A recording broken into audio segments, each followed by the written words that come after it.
வணக்கம் மக்களே, இன்றைக்கி நாள் 24 கைஸ். இன்றைக்கி சண்டேலாம் நம்ம ரெஸ்ட்டே தான் சரிங்களா. அதனால் காலையில் எஞ்சி கிளைமேட் சூப்பராக இருந்துச்சு கைஸ். நீங்களா ரொம்ப வெயிலாக இருந்துச்சு. அதன் காரணமாக காலையில் கீரை வச்சு சாப்பாடு சாப்பிட்டுட்டு மாடிக்கு வந்துச்சு கைஸ். ஏன் மாடிக்கு போனேன்னு கேட்டிங்கன்னா, ஒரு சம்பவம் இருக்குது கேட்டிங்களா. ஏன்னா ஒரு வாரமாக மழை வச்சு வெளுத்து வாங்கிட்டு இருந்து அதன் காரணமாக மேலே போய் பார்க்கும்போது அதை நான் என்னென்னு என் வேலையை சொல்லுது நீங்களே பாருங்க எப்படி மழை தண்ணி கட்டி போயிருக்குன்ட்டு. அதுக்கப்புறம் மேலே இருக்க டூல்ஸ் எல்லாம் எடுத்து கீழே வச்சுட்டு அப்புறம் அதை நேரம் அடிக்க வச்சு நம்ம எங்கே போனோம் கிரவுண்டு போயிடுச்சு கைஸ். கிரவுண்டு போயிட்டு நீ கொஞ்சம் கிரிக்கெட் இருந்தால் வீட்டுக்கு வந்து தான் குளிச்சு முடிச்சு தங்கச்சி சொன்னால் படம் பார்க்க போகலான்னு.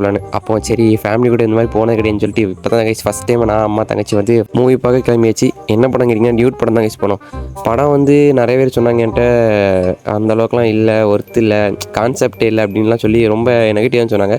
ஆனால் படம் அப்படிலாம் இல்லை கைஸ், பரவாயில்ல, நல்லா ரொம்ப நல்லா இருக்கலாம்னு சொல்ல முடியாது, ஓகே பார்க்கலாம். அதுக்கப்புறம் பார்த்துருக்குமே இன்ட்ரோல் போட்டாங்க. இன்ட்ரோல் போட்டதும் ஒரு பப்ஸு, அப்புறம் பப்கார்ன், அப்புறம் தண்ணி பாட்டில் வாங்கி குடிச்சிட்டு அதுக்கப்புறம் படம் முடிஞ்சு வெளியே வந்துச்சு கைஸ். வெளியே வந்து நாடிலாம் கழிச்சு கேட்டிங்கன்னா தாடியில் கேட்டிங்களா ஷேவ் பண்ணிட்டு அதுக்கப்புறம் என்ன வீட்டுக்கு வந்து ஒரு தோசை சாப்பிட்டு கேண்டே முடிச்சுக்கிறேங்க.